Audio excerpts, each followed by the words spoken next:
Chers frères et sœurs, enfants, jeunes hommes, jeunes filles, chers amis, bonsoir.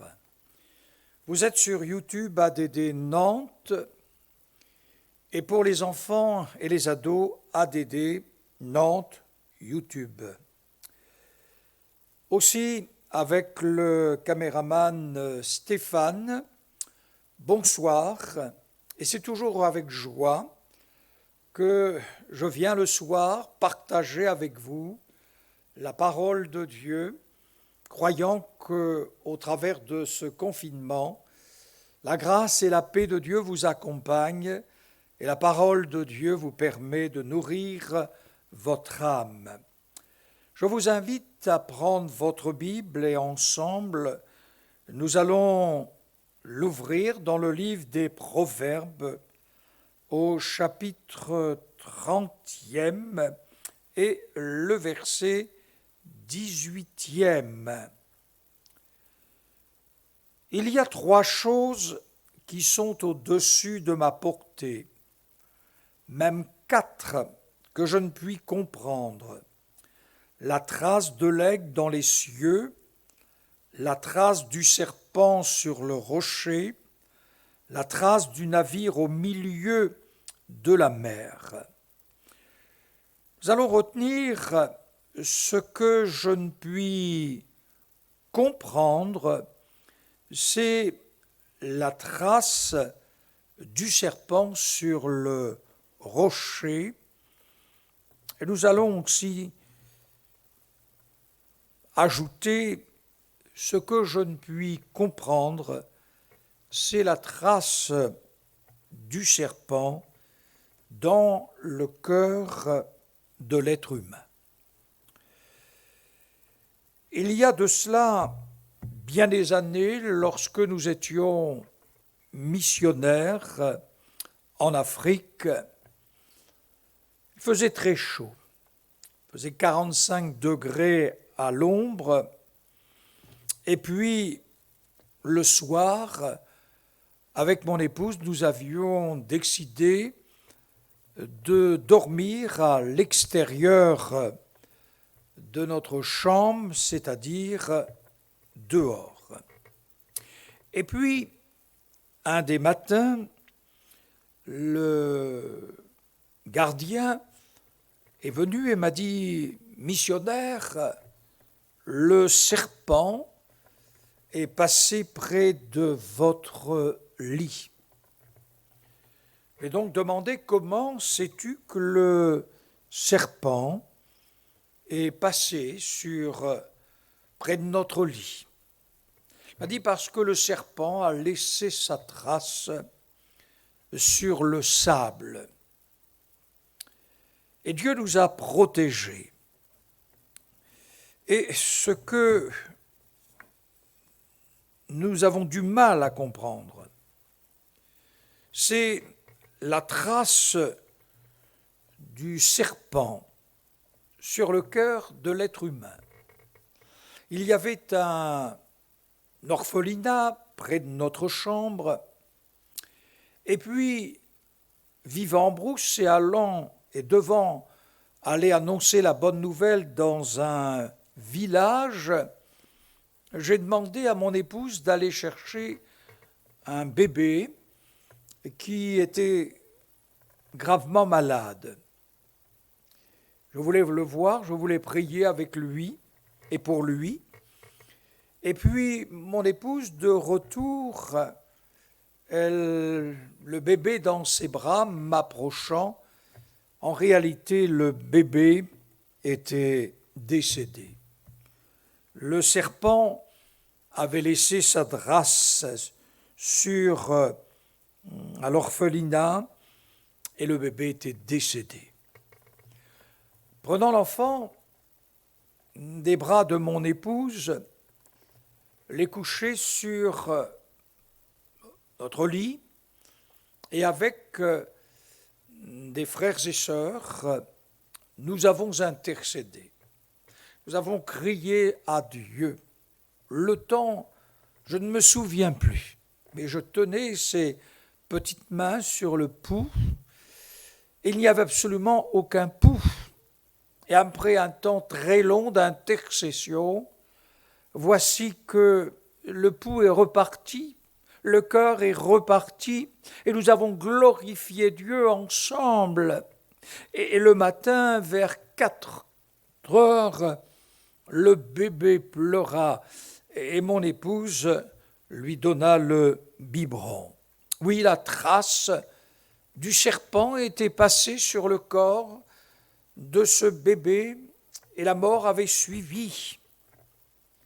Oui, la trace du serpent sur l'être humain, sur les aînés, sur les couples, le veuf, l'orphelin, les jeunes, les ados.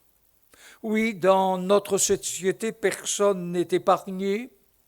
C'est l'angoisse, l'inquiétude, l'incertitude, l'éloignement de Dieu et de ce que nous vivons aussi avec cette pandémie, ce Covid-19, où là, au travers de cette guerre sanitaire, où nous voyons des milliers et des milliers d'hommes et de femmes qui sont hospitalisés, avec des hommes et des femmes, des jeunes gens, des jeunes filles qui sont endeuillés, qui meurent. Oui, un drame. Et puis, cette guerre sanitaire, cette guerre économique, cette guerre politique, cette guerre religieuse, puisque les lieux de culte restent ouverts, mais ne pourront point assurer de rassemblement.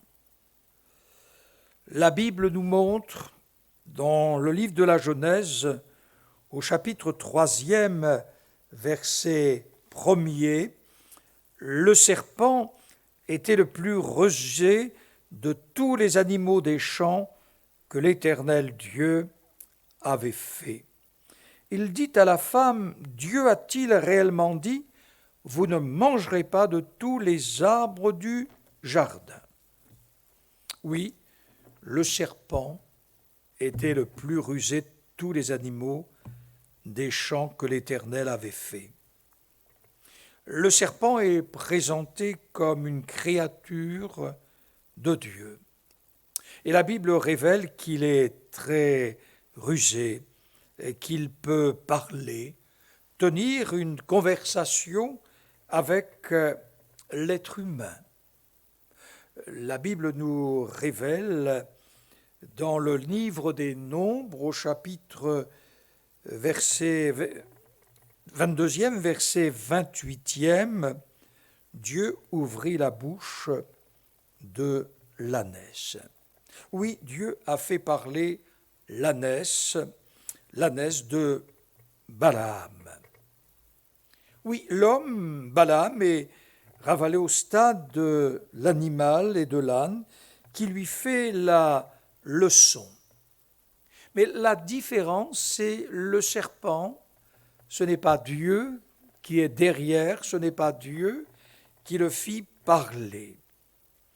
Oui, Balaam s'entretient avec l'ânesse, comme s'il est de soi que l'homme et l'animal conversent sur le même plan. L'apôtre Pierre, dans sa 2e épître, chapitre 1er, verset 16e, une ânesse muette faisant entendre une voix d'homme, arrêta la démence du prophète. Livre des Nombres, chapitre 22e, verset 33e, va avec ces hommes et annule l'ange enjoint à Balaam de renoncer au projet de Balak et de l'effacer de sa tête et de celle de Balak. Drôle d'histoire. Mais si Dieu est là, Dieu n'est point derrière le fait de parler du serpent. La Bible dit que Dieu ne tente personne, il ne faut s'agir que de Satan. La demeure du serpent était dans les champs, et non le jardin d'Éden.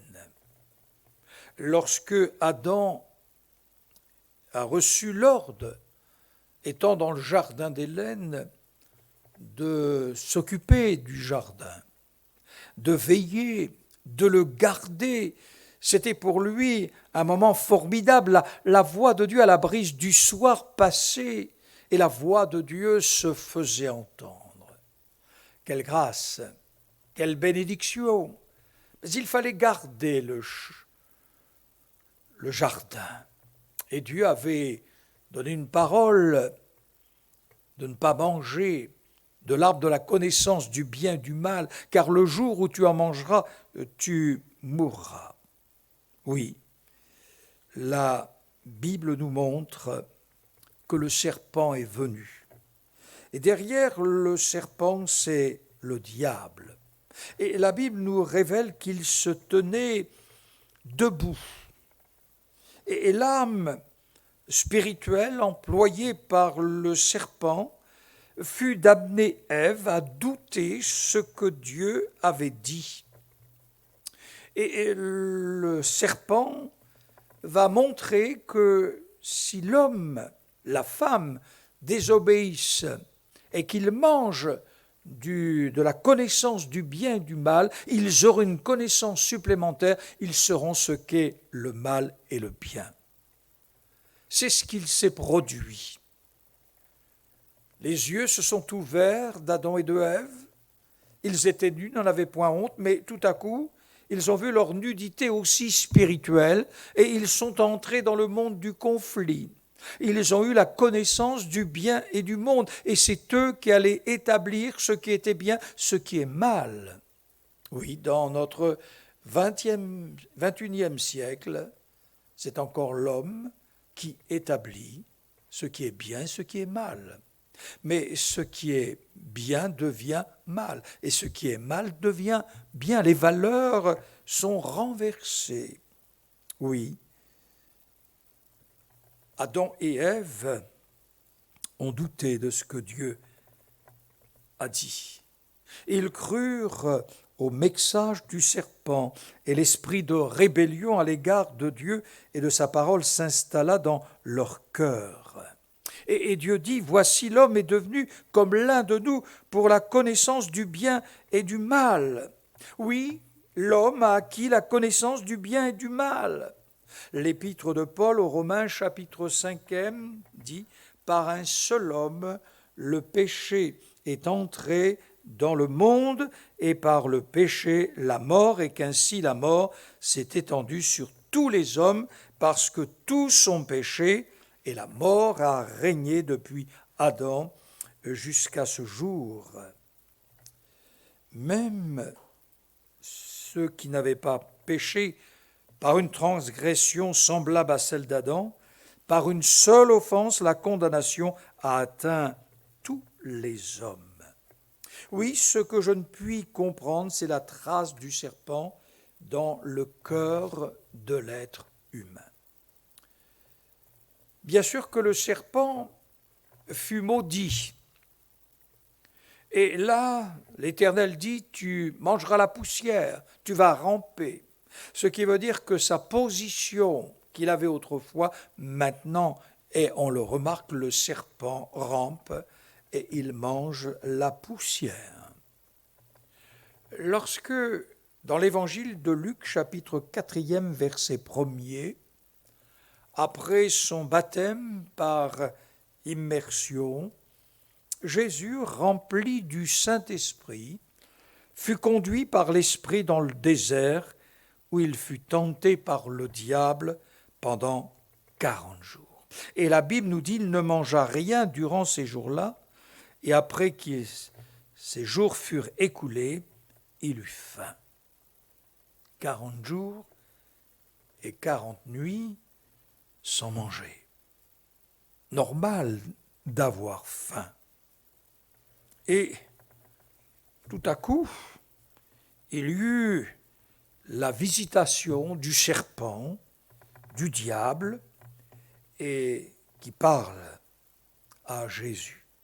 Oui, c'est le diable, le grand dragon, le serpent ancien, appelé le diable et Satan, celui qui séduit toute la terre. Et là, il va revêtir un habit religieux. Il vient aussi avec un verset biblique. Il montre à Jésus que lui aussi connaît la parole de Dieu. Il dira, il est écrit. Et Jésus lui dira aussi, il est écrit. Oui, ordonne que ces pierres deviennent du pain. Oh, Jésus pouvait le faire. Mais en réalité, il va répondre au diable que l'homme ne vivra pas de pain seulement. Et pour le diable, l'homme doit vivre de pain seulement, d'une nourriture terrestre. Mais il ajoute, et il reprend cette parole de Dieu, le Seigneur, mais de toute parole qui sort de la bouche de Dieu.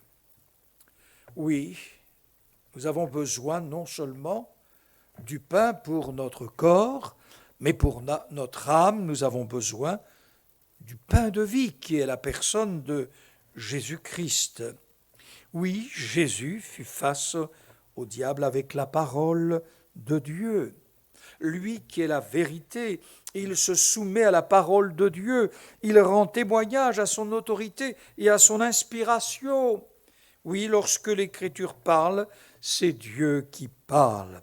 Et ce que je peux comprendre, Satan n'a laissé aucune trace dans le cœur de Jésus. Au travers des 3 tentations dans le désert, Jésus est sorti victorieux. Il est écrit. Et non seulement il est victorieux, mais il nous a permis à nous aussi d'être victorieux, de triompher. Et voilà pourquoi, quand le diable est venu, il a falsifié le verset biblique. Faisons attention de ne point falsifier la parole de Dieu. Restons à ce qui est écrit, de ne point aller au-delà de ce qui est écrit, mais de serrer cette parole de Dieu dans notre cœur, que cette parole habite en nous, qu'elle soit enracinée. Plus que jamais, nous avons besoin d'être soumis à cette parole de Dieu. Oui, Satan n'a laissé aucune trace dans le cœur de Jésus. Dans le livre de l'Apocalypse, chapitre 2, verset 12 à 17, que celui qui a des oreilles entende ce que l'Esprit dit aux églises. Voici une église qui est tolérante, dans le sens qu'elle tolère beaucoup de choses au milieu d'elle-même. Elle s'est éloignée de la parole de Dieu. Et le Seigneur dit, voici ce que l'Esprit dit aux églises. Voici ce que celui qui a l'épée aiguë à 2 tranchants. Il sait où tu demeures, et je sais où tu demeures, dit Jésus aux chrétiens. Je sais que là est le trône de Satan, là où Satan a sa demeure. Oui, Satan n'a pu empêcher la naissance d'une église dans cette ville. Il y avait une bibliothèque contenant 200 000 livres. J'aurais souhaité avoir une très très grande bibliothèque aussi. Mais ce que le Seigneur révèle aussi, c'est qu'il est l'épée aiguë à 2 tranchants. Sa parole est une épée spirituelle. Et le livre de Dieu, la Bible, devait être gardée et devait garder toute son autorité spirituelle dans l'Église. Chers amis, combien nous avons besoin de garder le livre de Dieu. Seigneur, Jésus à une église, l'église de Philadelphie dira, parce que tu as gardé la parole, je te garderai à l'heure de la tentation. Oui, nous avons besoin de garder la parole de Dieu dans nos cœurs, au milieu de nos églises, de remettre aussi l'honneur de la parole de Dieu en valeur. Oui, amis, il y a 66 livres dans la Bible. Et ces livres sont merveilleux les uns et les autres. Ils fortifient, encouragent notre foi et nous permettent de triompher. Et nous ne voulons point laisser de traces et permettre à l'ennemi de triompher sur nos cœurs. Pourquoi ? Parce que celui qui vit dans notre cœur, c'est le Dieu vivant et vrai, c'est Jésus-Christ qui est en gloire, et c'est l'Esprit de Dieu, et c'est la parole de Dieu. Oui, je crois que ce qui est important, il faut que nous soyons des hommes et des femmes qui vivons la parole de Dieu. Aujourd'hui, plus que jamais, au travers de cette crise occasionnée par ce Covid-19, ce virus qui a mis le monde dans un tel état, aucun des habitants ne pensait qu'un jour un tel drame aurait pu arriver. Aucun des habitants n'aurait pensé que cela aurait pu nous arriver. Oui, aucun d'entre nous aurait pensé le confinement. Aucun d'entre nous n'aurait pensé cette crise économique, cette crise sanitaire, cette crise politique, cette crise religieuse. Personne n'aurait pensé. Oui, restez chez vous, restons chez nous. Mais l'heure du déconfinement viendra un jour, et Dieu soit béni, c'est notre espérance. Oui, Seigneur Jésus pouvait dire dans l'évangile de Luc au chapitre 8e, verset 11e, « Le diable vient et enlève de leur cœur la parole de Dieu, de peur qu'ils ne croient et soient sauvés. » Cette parole de Dieu, nous devons la garder. Et nous qui sommes hommes d'Église, nous devons la prêcher avec conviction, avec amour, avec autorité spirituelle. C'est le refuge.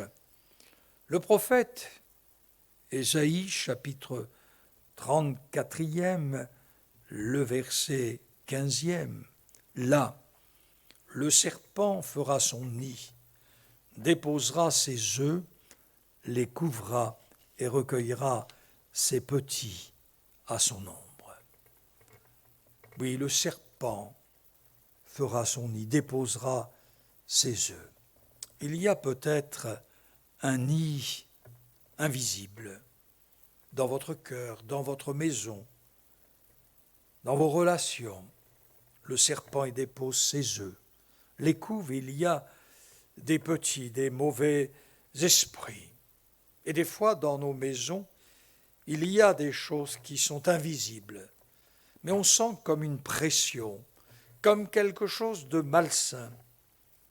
Je me souviens avoir entendu dans notre église le témoignage d'une jeune femme souriante.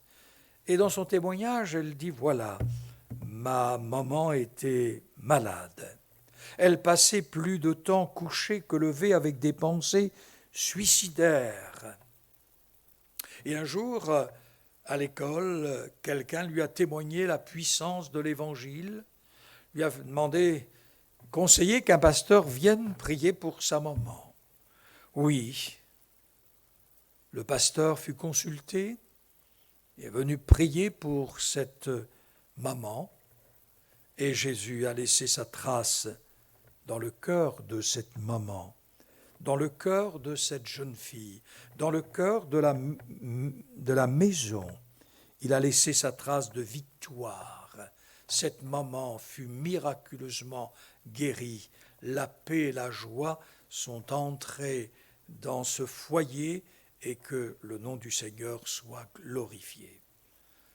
Je me souviens, lors d'une prédication, dans une église un dimanche soir, je prêchais sur la croix du Calvaire, sur la mort et la résurrection de Jésus-Christ. Et je vis un garçon très jeune qui s'est approché. Il pleurait à sanglots. Il lui dit, mais que voulez-vous ? Il dit, je veux donner mon cœur au Seigneur. Et puis, nous avons prié ensemble. Et quelques années après, étant pasteur, pas très loin où j'avais prêché l'Évangile, les deux frères sont venus. Et nous leur avons permis de donner leur témoignage. Et l'un des frères qui, dans la chair, avait été touché le dimanche soir, comme je viens d'expliquer, prit la parole.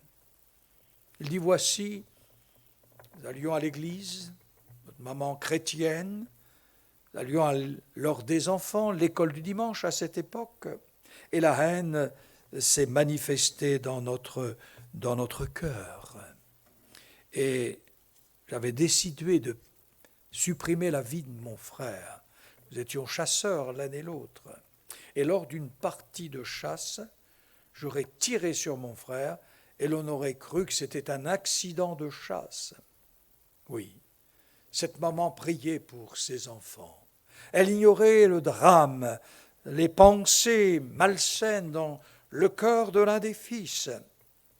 Mais ce soir-là, le Seigneur a changé la situation à cause de la prédication de la croix, à cause de la bénédiction de Dieu qui est descendue sur le cœur de ces jeunes hommes, de ces hommes et ces femmes.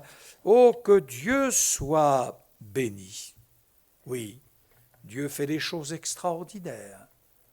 Dieu a évité un drame. La prière de la maman, l'intercession de l'Église aussi. Quel que soit votre problème, dans votre maison, dans votre cœur, il vous faut venir à Christ. Il faut lui donner votre cœur. Ne permettez pas au serpent de laisser sa trace de l'incrédulité et autres. Mais donnez votre cœur au Seigneur et le Seigneur va laisser sa trace sur votre cœur, sur votre vie. Il le fera. Il le fait pour des millions et des millions d'hommes au travers du monde. Et nous bénissons Dieu.